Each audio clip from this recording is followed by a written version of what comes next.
Nafarroko hegoaldeari buruz hitz egiten dudan bakoitzean, Benitoren Herribera kantaren pasarte bat datorkit burura. Horrela zioen, zure lurre mankorretan isurtzen diren asmoak, gogotsu hartuko alditu lur gozoak. Lurre mankorrez eta bertan ernatuko diren asmoez hitz egiten du kantuak. Baina zertan dira euskararen normalizaziorako asmoak? Euskara ez da ofiziala Nafarroko hegoaldean, ez du aukera hori jasotzen oraindik indarrean dagoen Baskuentzaren legeak. Bestalde, bertan bizi den euskaldun kopurua oso txikia da. Urtetan ere, Nafarroko hegoaldea izan da emigrantetzako helmuga. Bai 60. hamarkadan Espainiatik zetozenentzat, eta baita gaur egun ere Afrikatik eta Latinoamerikatik datozenentzat. Laguntza instituzionalak ere oso urriak izan dira. Izan direnean, noski. Beraz, Nafarroako hegoaldean euskarak aurrera egin izan badu, hori herri ekimenari esker izan da. Nola garatzen ari da euskara Nafarroako hegoaldean? Niretzat, lehen mailako erreferente, herritarrak eta haien iritziak dira. Izan ere, hizkuntzak ez dira deus, herritarren ahoan ez badaude. Ondorioz, herritarren gogo eta nahiak eta herritarrek dauzkaten erabiltzeko oztopo eta aukerak dira euskararen geroa baldintzatuko dutenak. Tuterako kaletara joanen naiz. Bertako herritarrak zer dioten entzutera.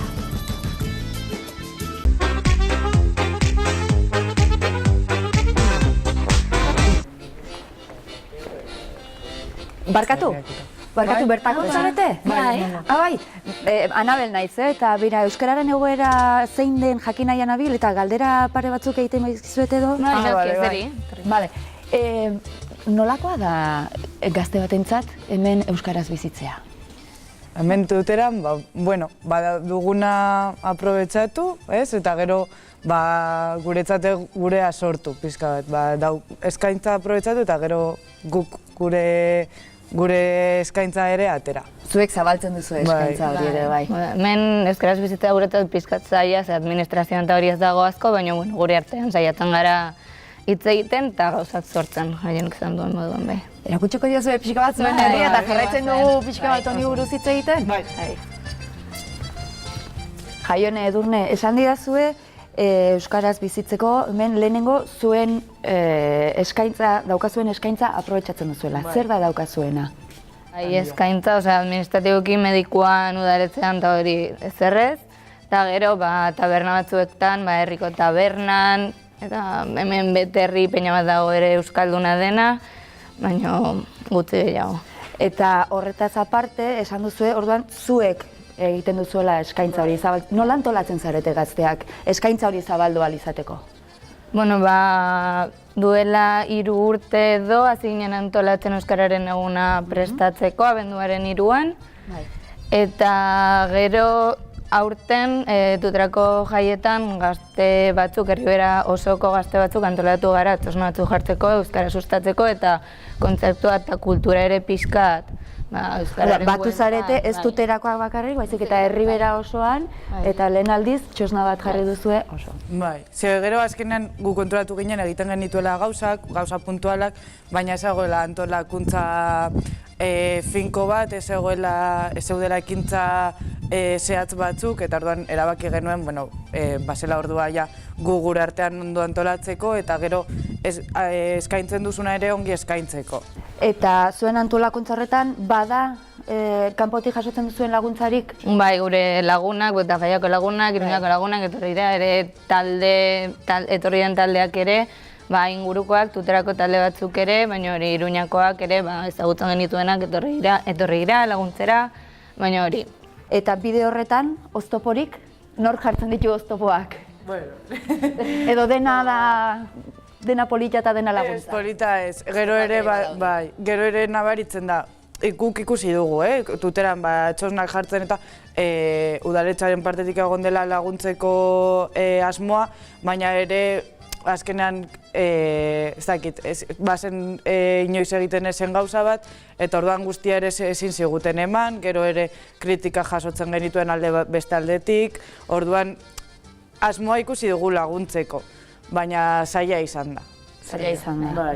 Aurrera begiraz erraztuko delakoan? Ba, ezakit. Espero baiet. Eta zuek esan duzue, laguntza guzti horretan, Herriberako beste herriak eta Iruña ere aipatu duzue momentu batean, baina Euskal Herriko beste gaztei, edo beste erakundei edo esan nahi duzun bezala gaztei esango dugu. Zer eskatuko diegu, zuen aukera edo eskaintza hori ere zabaldu dadin? Ba, etortzeko eta bizitzera, bai, urrun gaude, egualdean gaude urrun, beti da hori jartzen dena aitzakia, baina gu bagoaz Donostiko gaztena guztira, eta ezakit, ba, hona etortzeko eta behar ditugula hemen ere euskera sustatzen dugula, euskaraz hitz egiten dugula eta euskaraz bizi nahi dugula.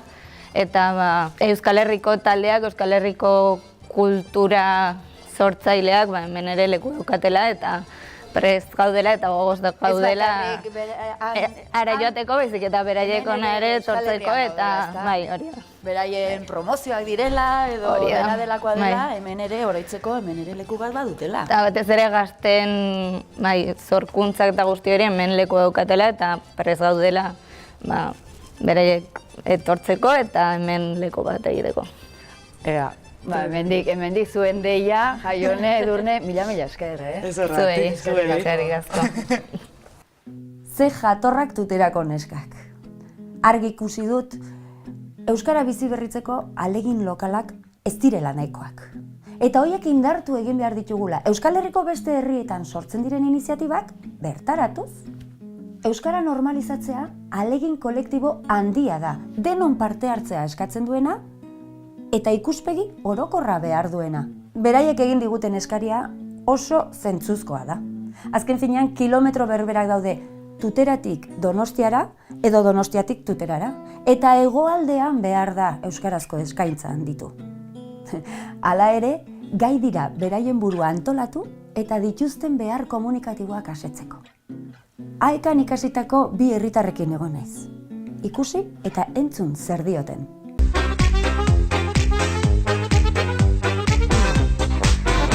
Anabel Arraiza naiz, Jaume, ezta?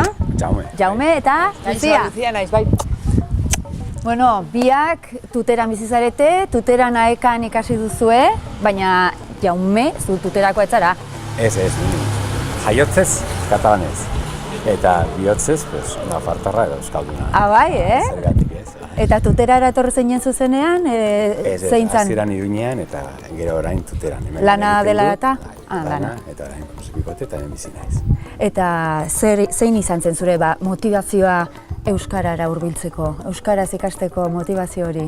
Nire ustez naturala da eta beharrezkoa da, nahi baduzu Nafarroa ezagutzea, lingua navarroro hitz egitea, hori da euskaraz. Eta euskarik gabe ez da posible Nafarroaren izaera ezagutzea. Kartzen diazu, oinezeko abesti hura gogora, Lingua navarrorun euskararik gabe, zeharraroa Nafarroa, ezta? Eta zure kasuan, Lucia, zu bertakoa zara? Bai, ni hemengoa naiz. Eta zergatik hasi zinen euskara ikasten? Gauza beragatik, ez? Nafartarra naizenez, euskara ikasi nahi nuen, eta hemen bertan egin nuen, Aekan. Hasieran, gero joan nintzen Aekako barnategi batera, Ondarrura, han ibili nintzen kurso bat, ia, eta, gero bukatu nuen hizkuntza eskolan ere bai, ikasten. Euskaldunduak biak, baina jarraitzen duzue gainontzekoak euskaldundu nahi horretan. Bai, noski, hori ikasten badugu da, erabiltzeko eta... Badituzu aukerak erabiltzeko? Bai, seme-alabekin adibidez, haiek joaten dira ikastolara, orain usu ez, eta ja unibertsitatean dago, baina bai, eta haiekin ez beti, egia esateko, baina askotan bai. Adugun neurrian bai, beti bai, bide bakarra ikasteko da mintzatzea eta praktikatzea, eta hori da gu nahi duguna bai, gozatzea euskararekin. Eta aukera horiek, esaten duzu, familian, lagun artean, hor gelditzen dira? Bai, kostatzen da. Aukera horiek zabaltzeko zer egiten da, edo zer egiten duzue? Egia esateko kostatzen da lagun artean adibidez hitz egitea, nahiz eta batzuk euskaldunak izatea, beti dago Beti badago erdaldun baten bat. Eta horretarako ez, osatu genuen Taldetxo txiki bat, Hori xume da. bat, no? Aika akide, eta gure asmoa zen euskara kalera ateratzea, edo gure euskaldunen artean ezagutzea eta pixka mugitzea euskara hemengo inguruan. Bai, eta ere bai, klasetatik eta hori ateratzea, ez? Eta ondo pasatzea euskaraz, aisialdian erabiltzea. Euskaraz bizitzea alegia, ez da? Hori da, Ez ondo bakarrik pasatzea. Ez da bakarrik ikasteko, baizik eta gozatzeko. Gozatzen duzue. Eguneroko. Gehitu zaizue jendea, zuen talde horretara? Bai, Hasieran batzuk sortuko zenuten diot, baina... bai, ekintzetara ez, biltzen gara taldetxo, bai, jendetza ez dakiten pertsona ez, baina bueno. Eta zertarako biltzen zarete? Mintzatzeko, jarraitzeko praktikatzen, edo ekintzak eta antolatzen dituzue? Denetari pixka bat, ez? Hilabetean behin, no? Zaiatzen ega zerbait egiten, eta egin ditugu biraditxo txiki batzuk, gero dago irakurle talde, Bai, talde bat osatu dugu eta oso harro gaude horrekin, ez? Hemen lan eginda eta lan egiten jarraitzen da euskararen alde, ezta? Bai. eta poteo batzuk baita ere bai, Bizkairu atera dira, eta... Jo, segi hortan, eutxi, zuen indar eta pasio horri, eta eskerrik asko. Zuei, saiatuko da. Erakutsiko diazue pixka bat bitartean zuen Venga, herria? guazen pote bat hartzera. A beira, pote bat hartuko dugu. Venga, bermuta. Euskara ikasi bakarrik ez. Euskara erabiltzeko ahaleginetan ari dira, dituzten aukeren arabera, ekintzak antolatuz eta euskaldunak bilduz. Gero eta garbiago daukat, euskararen erabilera neurri handi batean aukeren araberakoa dela. Euskaldunak aukerak baldin baditu, erabili egiten du, gustu handiz gainera. Beraz, aukerak sortzen lagundu behar diegu. Bai hoixe. Helduen euskalduntzeak egindako ekarpen handiaren adibide dira Jaume eta Luzia. Aekan ikasitakoak direla esan didate. Euskaltegiko euskaldunak, euskararen normalizazioaren ikuspuntutik, irabazitako hiztunak. Tuterako Harrigarai euskaltegia ezagutzeko gogoa piztu zait. Banoa!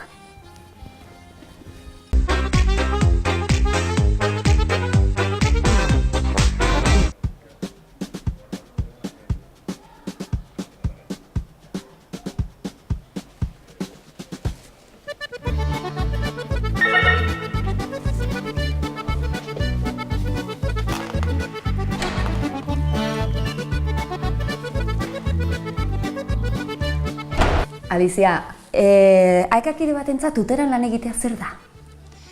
Bueno, nahiko zaila da erantzutea galdera horri, baina bueno, aekideak non nahi daude Euskal Herriko txoko guztietan eta guztiontzat euskararen alde lan egitea egia esan oso motibagarria da eta oso polita. Eta onera ikastera datorren ikaslearentzat zein da motivazio hori?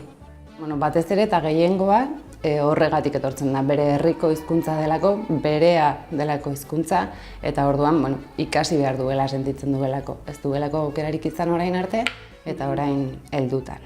Tuteran zenbat urte daramatza euskaltegi honek, dagoeneko?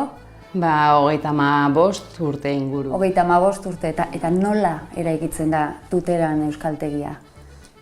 Bueno, egia esan, duela 35 urte baino gehiago hasi ziren klaseak ematen, hasi ziren udalak utzitako txoko batean, eta ikusi zuten, gero eta jende gehiago interesa zuela ikasteko, modu informal batetik formalago batera pasa behar zela, eta orduan aekak erabaki zuen euskaltegia irekitzea tuteran. Herribera euskalduntzeko ez dute bakarrik herriberakoek lan egin behar orduan. Euskal Herri osoak parte hartu behar du Euskal Herriaren berreuskalduntzean.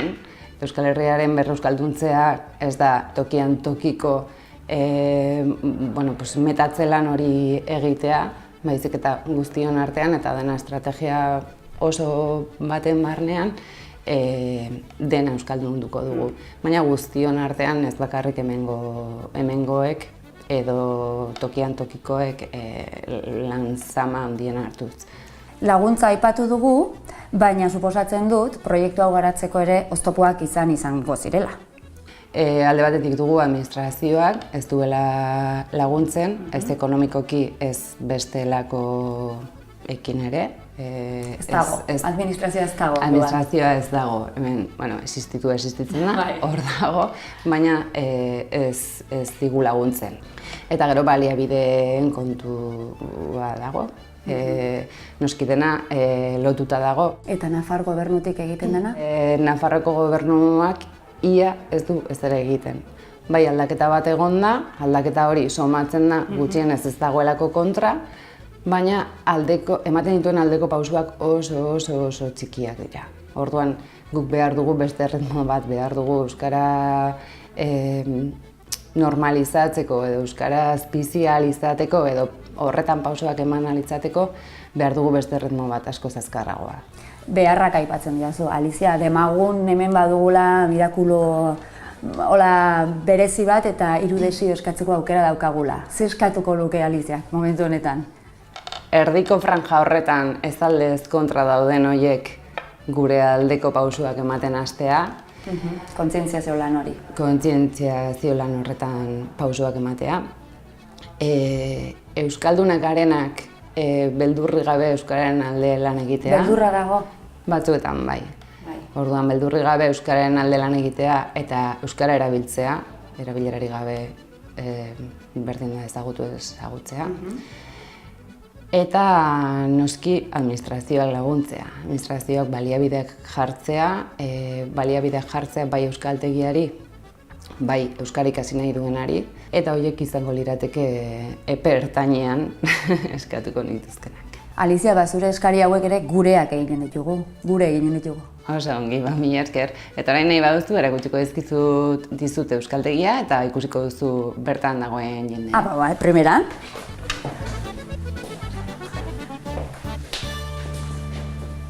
Laguntza gutxi eta oztopo asko. Administrazioen implikazio eskasa. Bazterketa, ezikusiarena egitea, horiek ez dira jarrera hoberenak euskara bizi berritzeko. Eta hala eta guztiz ere 35 urtez lanean. Erraz esaten da, 35 urtez euskaltegian lanean, eta beste batzuk lehenago. Ez diegu sekula eskertuko behar duten tamainan egindakoa ahalegina. Lan anonimo eta etengabeko hauek dira, etorkizun berria eskaintzen digutena. Eta askotan, gordeta gelditzen direnak jendearen begibistatik kanpo. Besarkada bat eta animorik handiena euskara ikasten eta irakasten ari diren Nafarroako herritar guztiei. Ezagutzaren edapenari dagokionez, helduen euskalduntzea oso garrantzitsua da, baina hori bezain garrantzitsua da belaunaldi berrien euskalduntzea. Nafarroako hegoaldean hainbat ikastola aritsu dira. Eta orain, azkenaldi honetan, eskola publikoan ere sortu da aukera. Argia ikastola sinbolo da. Eta hori bisitatzeko erabaki hartu dut. Tuteran ikastola bat sortzeko prozesua nolakoa den ezagutu beharra dut.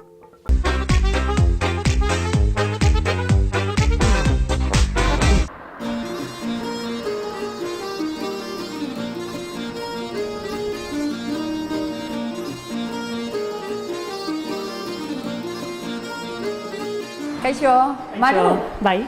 Anabel naiz, Anabel Arraiza, eta banabil Herriberako euskararen egoera pixka bat aztertu nahian edo, zein den eta esan diate zure iritzia oso baliagarria izan etzaidala. Bueno. Argia ikastolan nago? Bai, ezagutu nahi duzu? Erakusten badiazu primeran? Guazen ba, venga. Eskerrik asko.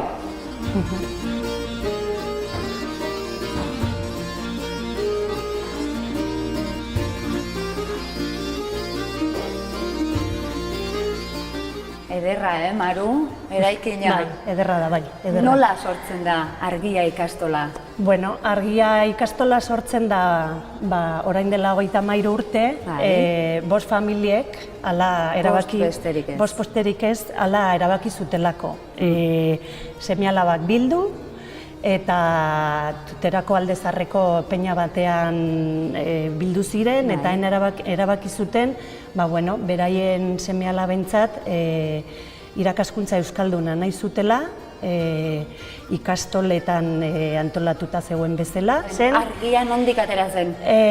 Hau atera zen, orain lurra eremu bat izan elitzateke. Lurra zen, eremu bat, eta eraikina eginda zegoen, baina ez zegoen ez hormik, ezer.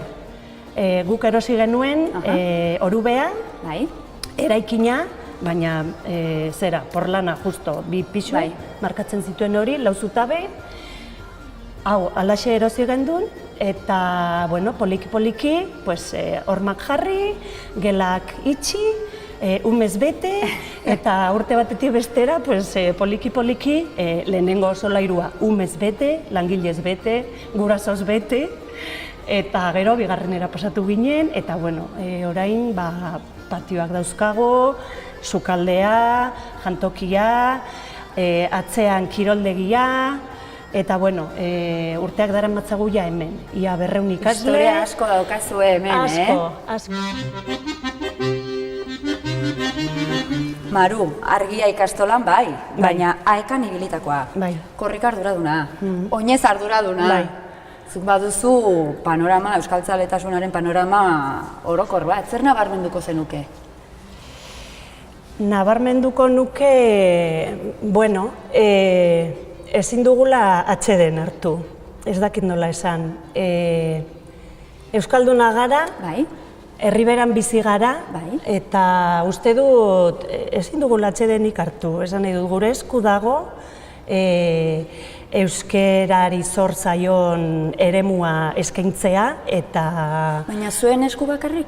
Herriberan bizi den jendearen esku bakarrik? Ez, hemen faktore gehiago daude tartean.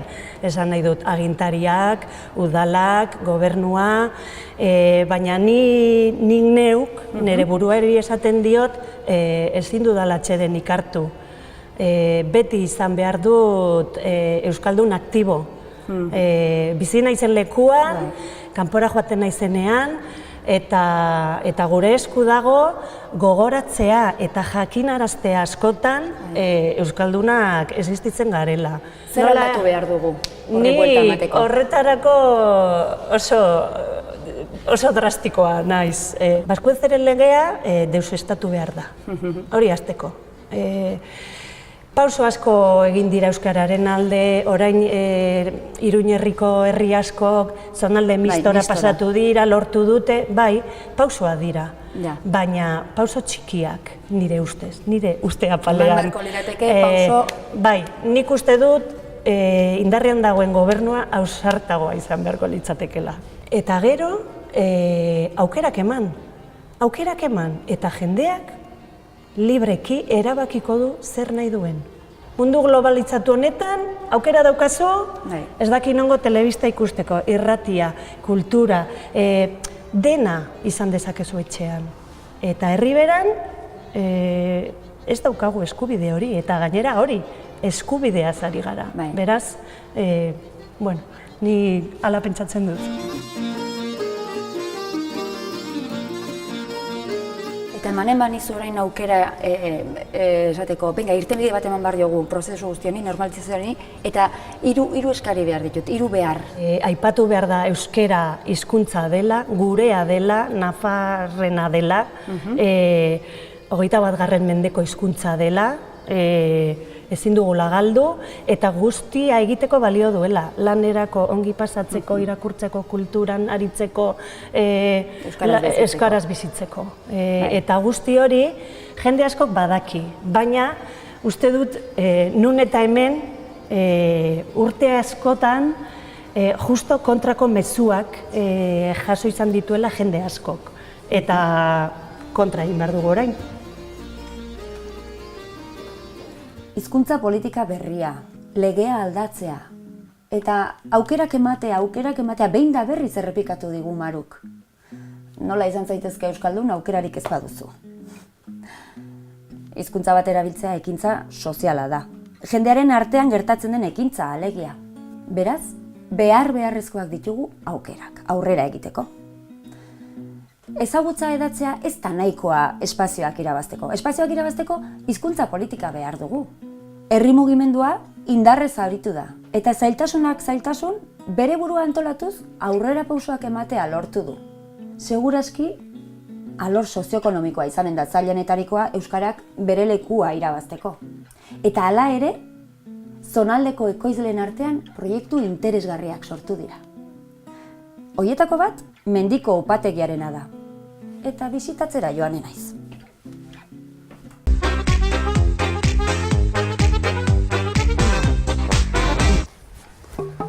Manol! Napa, keixo. Denbora asko nire zai?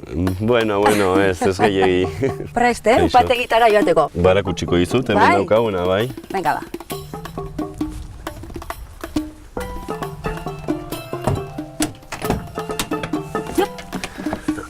Ale, martxa.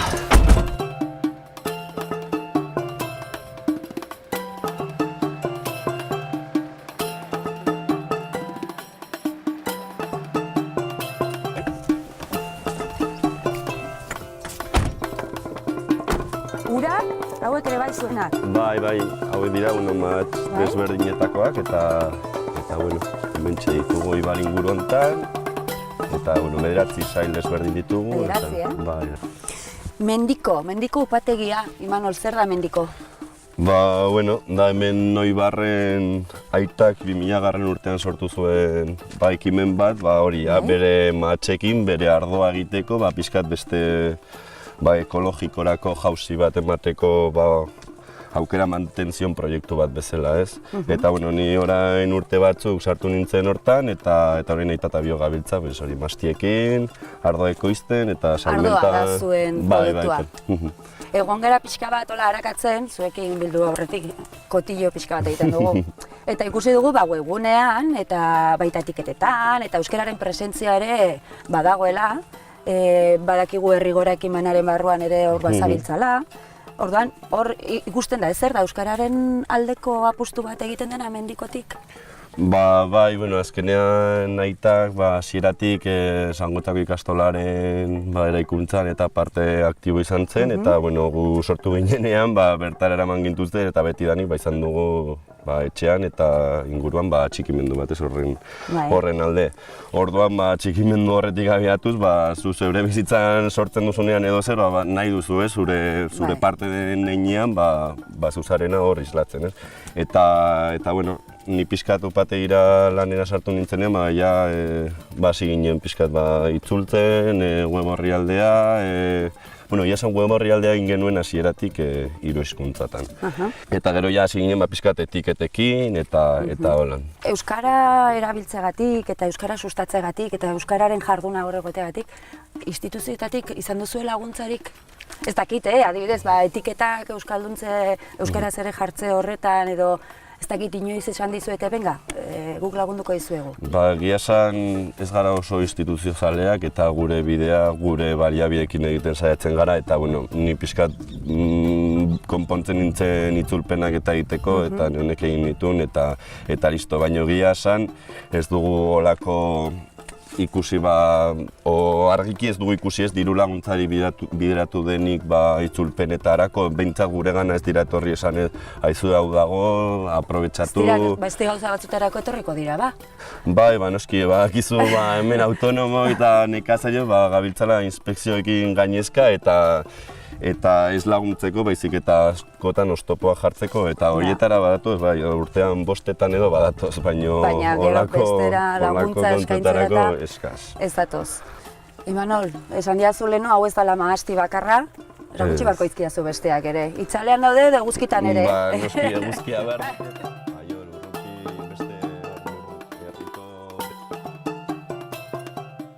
Ahalegin handia, Imanolek eta bere familiak egin dutena. Beraien lanari esker, alor sozioekonomikoan ere euskarak lekua egin du. Etiketetan euskararen presentzia bermatzea, pauso garrantzitsua da euskararen normalizazioan. Herritarrek alor desberdinetan aurrera pausoak ematen dituzte. Eta ahalegin pertsonalak garrantzi handia du Nafarroako hegoaldean. Jakin behar orain zertan ari diren instituzioak.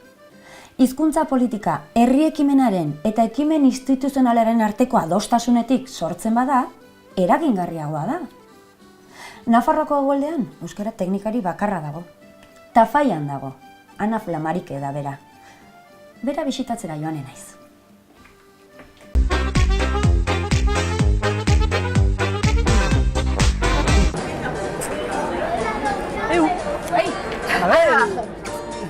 Bueno, Zure bilan emile! Bai, esaten dut, hemen segurazki agertuko da noizbait ere. Bai. Zurekin hitz batzuk eta? Bai, galdera batzuk egiteko. Bai, venga, ba. Boko gara gure gora igual. Venga, tira. Aurrera. Tipi. Bueno, ba, dugu. Hau da zure bulegoa? Bai, ikusten duzunez, bulegoa konpartitzen dut berdintasun teknikariarekin, baina egia esateko, hau lujo bada. Lujo bada. Orain arte nengoen beko solairuan, bulego bakar eta nagusi handi horretan, eta hor gizarte zerbitzuko zera guztiekin, gaiak, jendea... Orduan hemen ja zure txokoa baduzu. Jarriko naiz, Bai, seri. Ba, Eta paperak handuko ezkizu, pizka bat? Lasai. Utzi, lasai. Ez didate trabarik egiten. Bueno, ba. Ba... Hau da. Ana, Esan. eremu ez euskalduneko euskara teknikari bakarra. Bai, hala da. Eta nik uste dut hori bai dela gauza bitxia eta, bueno, ospatzekoa ere bai. Zona dut, garai batean, hemen udaletxe honetan zegoen alderdiak erabaki zuen, bueno, alderdiak baino gehiago, piskat herrian mugitzen diren elkarteak, ikastolak, ikastetxeak mugitu ziren eta eskatu zuten, hemen Tafallan betidanik euskaren aldeko apostua zegoela eta horrek isla izan behar zuela udaletxean, nola ez? Eta 2004an, 2005-bostean erabaki zuten euskal zerbitzua sortzea. Geroztik, nik uste ja zerbitzua egonkortu dela. Eta zein da zure egunerokoa? Hemen. Mira, lehenengo gauza, egiten ezenean, egiten dudan lehendabiziko gauza da korreo ikusi eta ea zenbat itzulpen lan ditudan. Itzulpen lana da gehien lehentasuna daukana zure lan egun batean. Bai, nik beti esaten dute, 6 orduko lanaldia egiten dut, eta 6 orduetatik 3 ematen ditut itzulpenak egiten, ez badira gehiago. Eta gainontzekoa? Itzulpenak ez direnak? Bai, gainontzekoa nik uste dut programa asko konpartitzen ditut Nafarroan gauden euskara zerbitzu guztiokin, ez? Bateratuak zaudete, euskara teknikariak? Bagara, sarean lan egiten dugu eta proiektu eta kanpaina asko ditugu komunean. Nik hemen behintzat bizi izan dudana izan da batzutan udalaren aldetik umezurtz sentsazioa, ez? Hemen dago, bakarrik, nire lanak egiten ditut, ez diate deus eskatzen, eskatzen diate, baina ez diate, esan nahi dut, nire gainean ez dute, horrelako, ez du sentitzen ditu dela ondoan, ez, besterik gabe. Nik uste dut Tafallako egoerak edo Tafallako errealitateak ematen duela errealtasun puntu bat, ez? Hitz egin dezakegu, Iruña herrian ordenantza batek eskatzen duenean, ez dakit zenbat udalean zenbat langilek izan behar duela, ez dakit zen perfil eta ez dakit zer. Bai, hori Iruña herrian eskatuko duzue, baina jakin zazue Tafallan oraindik ordenantzarik ez dagoela eta pixkat... Ez dago? Eta beste lege motarik edo? Legerik ez, baina badaukaguna da, hau, Tafallako udalaren dekalogoa euskarari buruz. Hau, 2012an atera genuen, eta hori izan zen... Eta zer dio dekalogo honek? 10 asmoen zerrenda da, besterik gabe. Baina horretan aitortzen da euskara dela Tafallar guztien hizkuntza, ondare bat dela, zaindu beharrekoa, eta udala, nolabait, udala eredugarria izan behar dela euskararen erabileran. Klaro, hemen funtzionamendua neurri batean hori da, herritik udalera. Oda, gure funtzionamendua edo euskara zerbitzuaren lan ildoak markatzen ditu euskara batzordeak. Euskara batzordea osatzen dute alderditako ordezkari guztiek, edo ordezkari bana, baina alderdi guztietako ordezkari bana, gehi herrigintzan dabiltzan elkartetako ordezkariak. Klaro, horiek dakite benetan zein den euskararen egoera, zein den euskaldunon kezka, zeintzu diren gure aldarrikapenak. Zinegotzi batek entzuten dut eta dakit zertaz, ez dakite oso zaila, oso arrotza egiten zaila. Orduan, euskara batzordean jorratzen ditugun, aztertzen ditugun gaiak eta aldarrikatzen dena, hori da azken finean nire lana eta nire... Orduan, horien bidez jasotzen da, eta erantzuna, laguntza, nola bideratzen zaie? Ze baliabide ditugu eskari guztioi erantzuteko? Ez gara iristen eskari guztioi erantzutera. Esan nahi dut, Euskara Batzordearen aldarrikapena da, hemen egiten diren tramite guztiak elebiz jaso ahal izatea. Edo herritar bat udaletxea etortzen denean, hor lehenengo beko bulegoan dagoen pertsonak euskaraz atenditzea, ez? Hori ez da posible.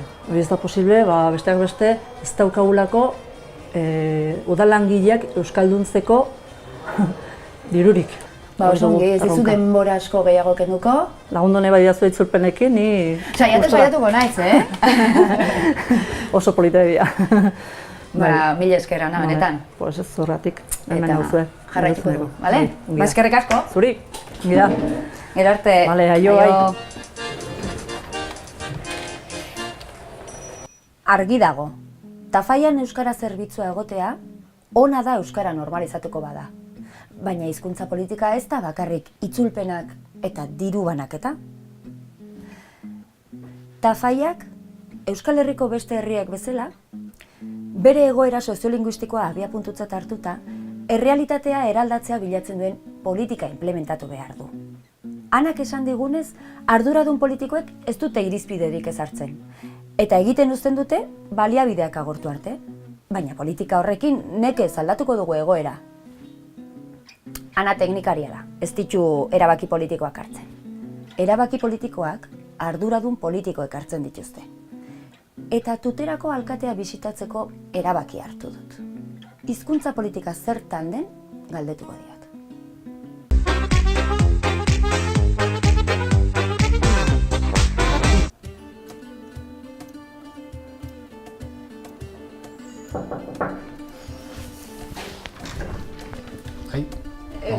¿Eneco? Ay. Ana Belarreta. ¿Qué tal? Pues mira, venía un poco a informarme sobre la situación del euskera aquí en Tudela, bueno, en la Ribera, en concreto en Tudela. Si me puedes ayudar un poco. Sí, pasa, ¿Sí? Pasa y nos sentamos. Gracias. Siéntate donde quieras. Estos últimos años, gracias al trabajo que ha hecho tanto Ikastola como AEK, pues hay cada vez más euskaldunes en Tudela. ¿Cómo valora este dato el alcalde? Bueno, yo creo que durante muchísimos años, gracias al trabajo que, como bien has dicho, ha hecho Arga y Ikastola, tanto AEK, pues se ha mantenido, ¿no? Un poco ese cariño, ese trabajo por el euskera aquí en Tudela, bueno, en la Ribera y en Tudela en particular, y yo a nivel personal y como ayuntamiento yo creo que tenemos que agradecer, ¿no? que hayan sido capaces de mantener eso en una situación en la que había como muchas corrientes en contra de que eso fuera así, y yo creo que bueno, todo ese trabajo que han hecho y que han mantenido durante años. En el inicio yo conozco más un poco el proceso que ha llevado Arga y Ikastola.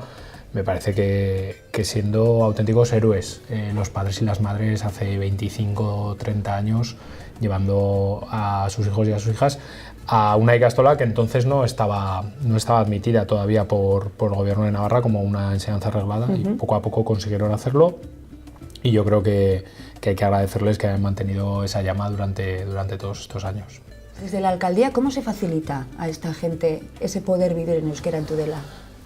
Bueno, yo creo que habría muchísimas maneras de hacerlo. ¿Qué es lo que hemos hecho nosotros en los 2 años que llevamos? Los pasos que hemos ido dando, que seguramente para muchos de los euskaldunes de la zona pues no serán suficientes, han sido, en primer lugar, tratar de normalizar. Un ejemplo muy tonto, ¿no? Pues poder hacer una recepción en la que esté el alcalde a un montón de ikastolas que vienen con Arga y Ikastola en el mes de mayo, junio, hacer un par de jornadas en la Bardena y conviven y demás. Bueno, pues eso hasta ahora no era habitual, el alcalde no acudía a ese tipo de recepciones. Y aparte de esos actos simbólicos que me comentabas, claro, como ayuntamiento, ¿hay algún otro ejemplo en el que, cara a esa comunicación, esa necesidad comunicativa que tiene el ciudadano en el ayuntamiento? ¿Se ha hecho no, algo? por el momento no. Por el momento no. Sí que hemos ido estudiando cosas, pero como te digo, las prioridades del equipo de gobierno son pactadas y además han de ser pactadas, y por ahora no se han establecido una prioridad en las políticas en cuanto a facilitar servicios en euskera o que sea así. Legalmente no es no es exigible y nosotros no lo hemos planteado todavía como una prioridad. Bueno, pues no te voy a quitar más tiempo. Es que ricasco, Eneko, por Sí. este tiempo que nos has ofrecido y ánimo. Sí, bueno, y a ver si entre todos también normalizamos el uso del euskera y lo ponemos en el lugar que nunca debería haberse quitado, que es en una de los mayores valores culturales que tenemos en esta zona y espero que la gente que se ha empeñado en que se convierta en un arma arrojadiza pues lo deje tranquilo y podamos construirlo un poco entre todas y todos. Es que ricasco, Eneko. Sí.